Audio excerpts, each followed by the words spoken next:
Welcome to PipeCast on a special Thursday afternoon meeting edition. Let's cut over to the tobacco. This is Dan Tobacco's Midnight Ride, another entry in the American History Mixtures. Here is a snippet from TobaccoReviews.com.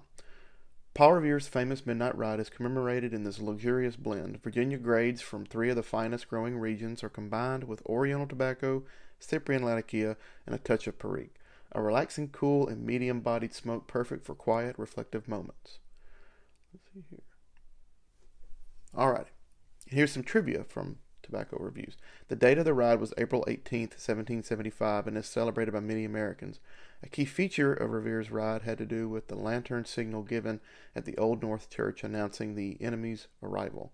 One if by land, two if by sea. The church deacon hung to and off-road Revere to a prize, the other Sons of Liberty. So, like I was saying, this is made up of Perique, Red and Bright Virginia, Orientals, and Latakia. It's pretty well balanced. The Latakia, is poking through pretty well. They said it's a touch of Perique, so I'm assuming that most of that dark is Latakia. There could, of course, there's some of that is Perique. But like a lot of blends, when you have Bright Virginia and Oriental, they kind of look the same, so it's kind of difficult to pick out what's what.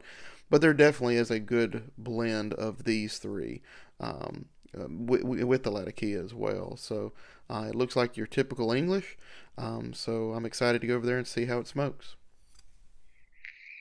That was a breakdown of Dan Tobacco's Midnight Ride. So, how do you feel like the synergy is in the office with this tobacco? Feel it's perfect. I like it. So, as you can notice, Patrick and I had some technical difficulties, but we're trying to keep up with the schedule and not miss a beat, especially specifically with Midnight Ride, because April 18th is the anniversary of Midnight Ride. I know that we drop on Wednesdays, but April 19th we just didn't want to miss. So April 18th celebrates the famous ride of Paul Revere. We figured we could get it right under the wire there. And of course, two kids come up sick. And I was in the process of moving too the last couple of weeks. So made it real difficult for us to get together. And but we were trying to move mountains to make this happen. Oh yeah. So, like I told Zach, off camera, if it had been any other blend, we might have just let it slip and just have to make y'all wait a little bit. But we didn't want to do that with this blend. So that's what we're here to do. We're here to talk about Dan tobacco. Well, we've also been trying to hit these historic blends because this is a part of a American History series by Dan Tobacco. Yep. Midnight Ride, and we're trying to hit within the dates of those specific events. You have a 10? Yeah, I thought I had your 10. I had another one. I bought two and gave you one. Oh, okay. But I said that like I go, you have a 10, and then I'm like, yeah, I gave you one. Remember? I didn't remember until you said it, and then I was like, yeah, I bought two. I gave you one, I guess. There's three people in this conversation: me, and then Zach talking to himself. Yeah. But yeah, so like Zach was saying, we needed to get in here. We wanted to make sure we gave a video because you know our history. If you followed us for any period of time, if we miss one, we're probably gonna miss 50 weeks in a row. So we do have a weird pattern of failing at keeping up with it. But because of that, this video naturally may not be as long as the other, just because we're I'm sure the quality of this is not up to par. So we want to make sure you get the information, but we don't waste your time either. Like always, well, right? And this is also a kind of a perfect opportunity for an experiment. We were thinking about inviting other pipecasters on to do like a Zoom call with us and test the waters to see if that's a viable option. So we would have to test the waters and then reach out and see if someone wanted to kind of do a review with us. Yeah. What we were thinking about doing is maybe some guest star filler episodes where we talk to someone, see if they haven't smoked a tobacco before, package it up, send it to them, and we're the last review and let them be the first impression live on camera. Yeah. Yeah. And I would say I would open that up to even blends that we've already done fillers on. It could be anything. Well, yeah, I mean, like it doesn't matter to us. Get it, man. It's as long as someone wants to have, just a kind of a random collaboration. I would hate to put anyone on the spot. We would want to message privately. I would hate to call out um, people that we like. Like I don't want people to have to say no or Yeah. You mean um, don't do it, don't do it, because I almost had the same joke. I almost threw out some people that I like that I thought would get along with it, but let's not put them on the spot. They might not be intro. I don't know. I only know them through YouTube. So now I want to do an example, which would kind of, fulfill the joke, but let's not do it. Let's just PipeCast will reach out and like yeah. ask if you'd like to do a filler episode, and we just like people who, I mean, there might be people who might not even be involved in YouTube that want to do it. So Yeah. Yeah. I mean, we've had some guests in the past, who maybe wasn't into the tobacco game, but smoked every once in a while. And we had plans to have other people come on from time to time, but that was back when we were the audio only days. mhm. So, but you're I here just for realized I'm actually talking. I've got my this looks so crazy. I'm talking to my camera, which is set up on a column, and you can actually see the column because the shadow runs right down me, and it's perfect because the sun's right there. But I look crazy. I'm like I'm in the shadows. I got my buckies on. you.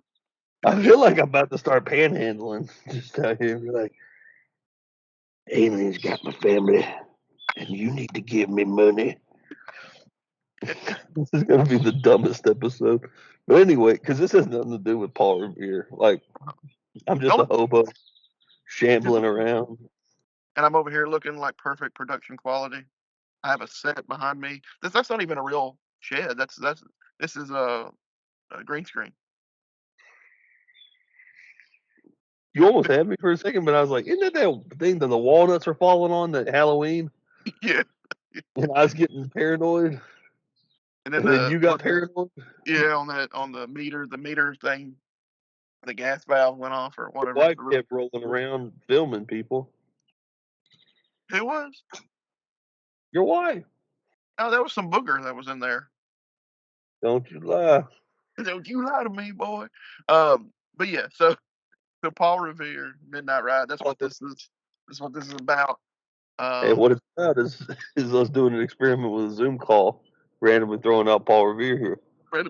Paul Revere. But Midnight Ride, the tobacco. I guess we both have not had it before. It's Yeah, I mean, this series really is just about the fact that people sort of don't do Dan tobacco that often. I feel like it's a neglected blend. You know, yeah, which we touched on a little bit on Bill Bailey Balkan Blend. yeah, which I like. I mean, like I like their tobacco. I think they're subtler tobaccos, and Yeah, we'll get yeah, to this, but like they're not bad. They're definitely. I don't think anyone throws any aspersions to them, but they're not. They're definitely not regarded like a Dunhill Peterson blend, or and they definitely so people don't really compare them to peas either. but I was about to say though, I think they are kind of in line with like Peas and McBaron, where they so far because just in the just being transparent, we've got several on the docket that we've already kind of quickly smoked, and there's some that I think are really really good, and there's some that are like you said, not bad. They're just more subtle. Because for me, I want more of a punch to the face. And I know a lot of times you like the more subtle stuff. Um, Mhm. kind of what it seems like.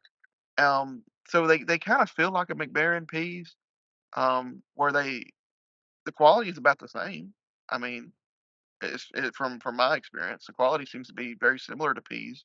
Um, but or I guess McBaron's a better comparison, being German. Um, but um, but I yeah, think what happens is like sometimes you know how like if you're not like a professional cook, you don't have like a professional palate. That when someone sugars up a cake, you're like, oh, this is good because it's really sweet. yeah, But if the cake wasn't as sweet, you could notice some flavoring or yeah. things that are dissimilar from what you buy as like a store bought cake mix or something like that. Oh yeah, yeah, I think that's why I like subtle blends like Dan Tobacco. I yeah, think that it's a subtleness that allows um, the pipe smoker to sort of put a little bit more work in and catch some flavoring that they might not have noticed had they just had it like a super strong blend. I yeah. call it like over sugaring a cake is very much like over lap bombing a pipe tobacco. Nothing wrong with it, but it's just going to be more difficult to pick out some of those subtler notes. I think that you know that kind of stuff comes just like with you know food. It just comes with age. You kind of just slowly, you know, you know, get used to them, or you start to be able to pick those things out. I mean, I know, like take Billy Bud that we just reviewed a few weeks ago. I mean, when I first smoked it, I didn't like. That's actually like a. I guess this is an opposite example, but I didn't care for it. But upon smoking other blends and then coming back to it, it's kind of like, okay, I like it now, And so that's it. All has to do with age, I guess experience and age. But um, I'll say one thing. Okay, I got a wet dog fooling with me. Um, I'll say one thing about Midnight Ride though, and I don't know if you agree, but it, I mean, it tastes like strikingly similar to Squadron Leader. Like Mm. it's that I'm getting a very Squadron Leader vibes. A little bit more so on the first time I smoked it. Um, and ever since then, it's kind of become its own thing a little bit, but still, it's similar enough to where it's like, if you like Squadron Leader, you're probably gonna like this blend. Um, I That's a don't good think, comparison. I do think it's Squadron Leader Light, yeah, but I see, yeah, the flavor profile is similar. yeah, I wouldn't say. And you know how Skiff and Squadron are kind of sisters. This isn't anywhere close to Skiff, but it is very reminiscent of Squadron. Um, Yeah, like a distant cousin of Squadron, yeah. yeah. Um, but it's good. I mean, it's enjoyable. Would I smoke it a lot? Maybe. The more I smoke it, the more I'm starting to enjoy it. Like the first time I smoked it, I'm like, well, this is just Squadron Leader, so I'll just smoke Squadron Leader, which I don't smoke Squadron a lot. Not that Squadron's a bad blend, but I just don't. I have my Englishes that I go to, and so I don't. I usually don't venture outside of that on the regular.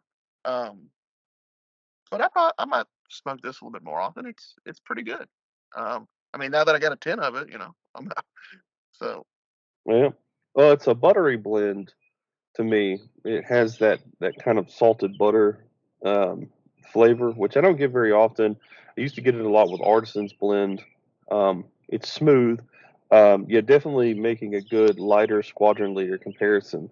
The Latakia is there, but it's not so overpowering that you actually can pull out Virginia and Oriental.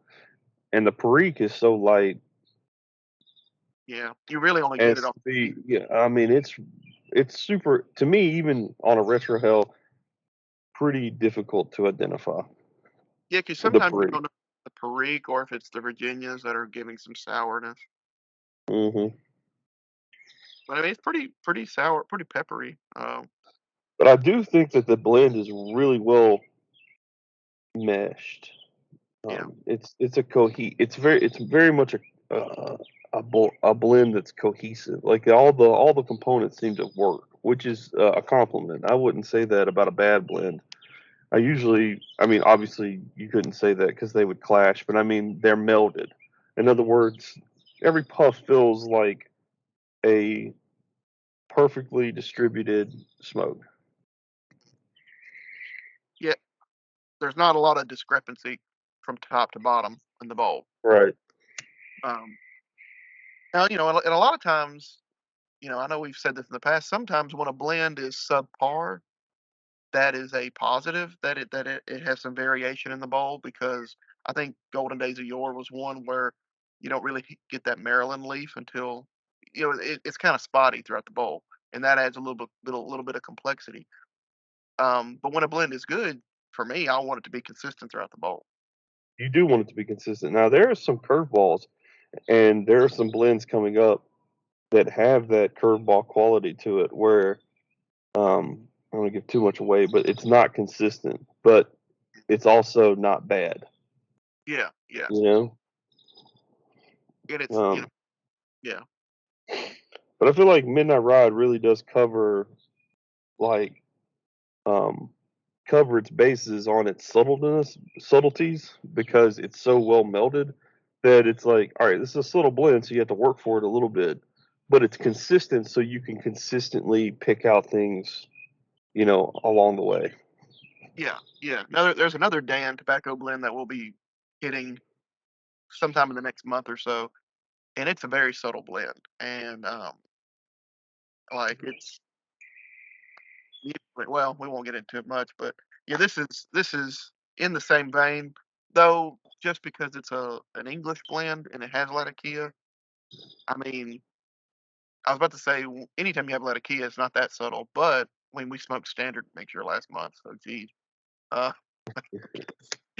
I guess you subtle, uh, but yeah, I wouldn't. Standard mixture does. This is not standard mixture, which I feel like missed the mark for us. But like this would be a great substitute for standard mixture.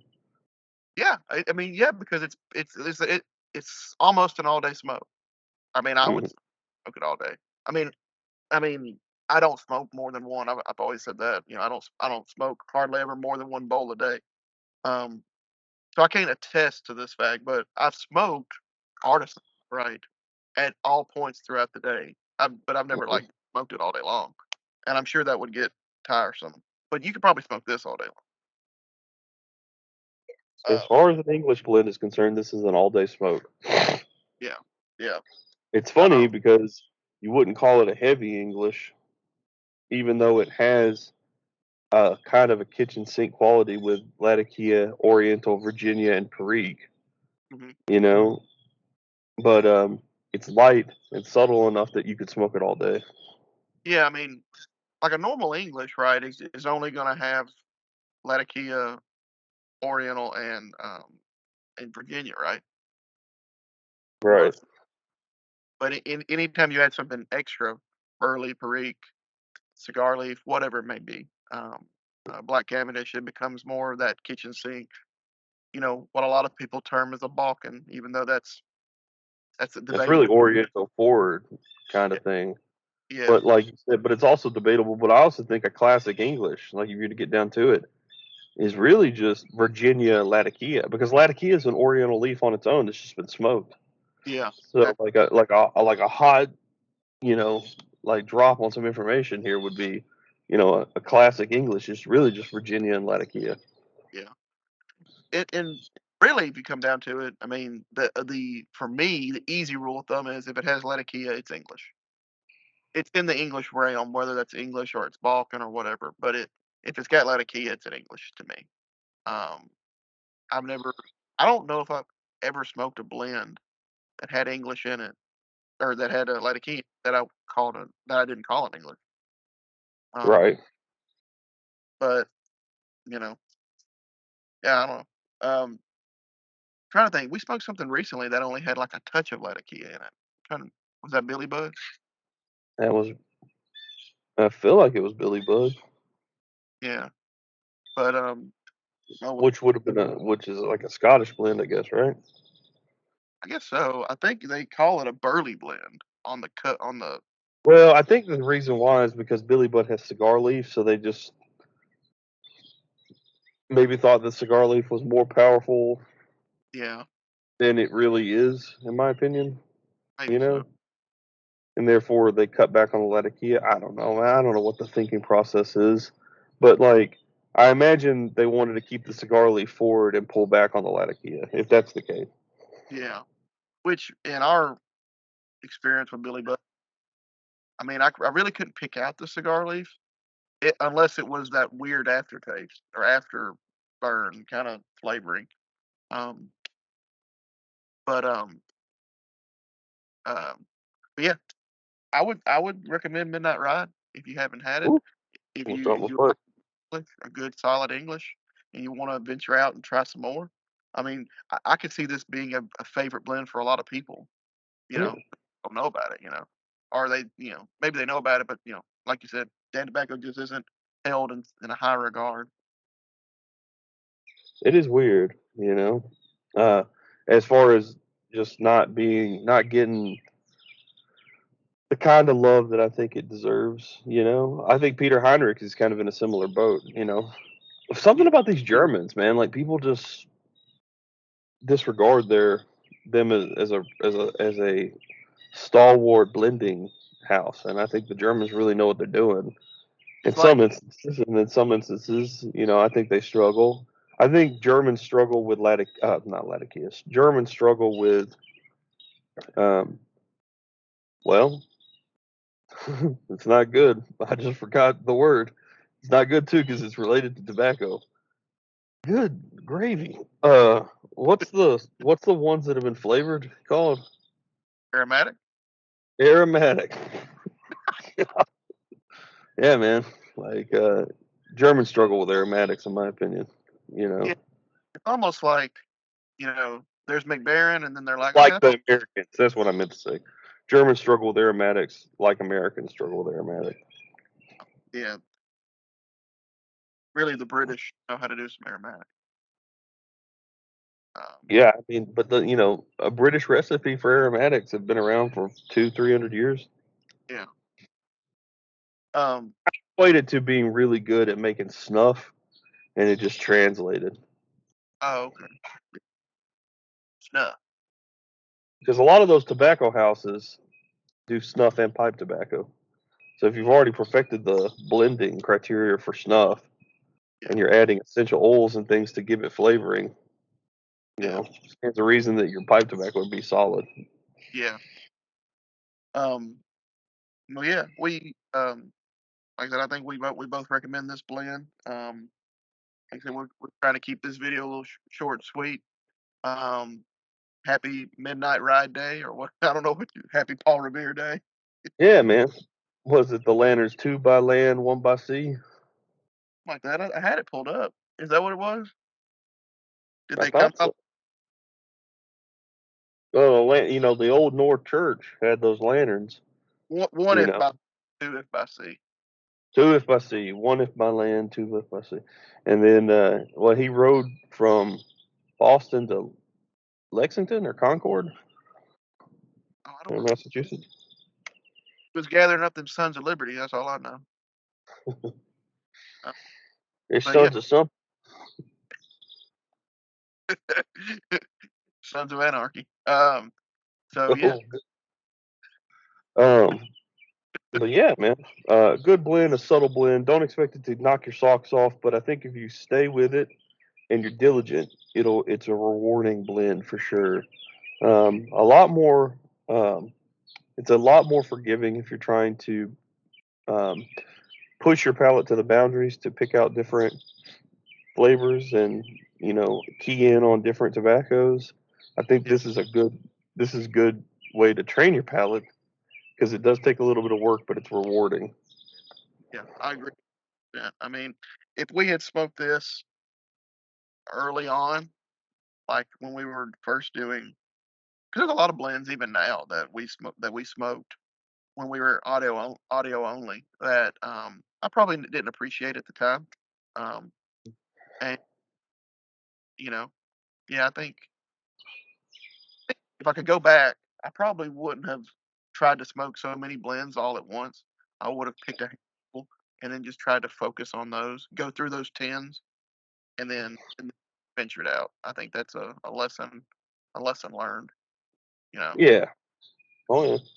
But all right. But yeah, we'll catch you on the next one. We hope you enjoyed this one. Have a great Paul Revere day. All right. Bye.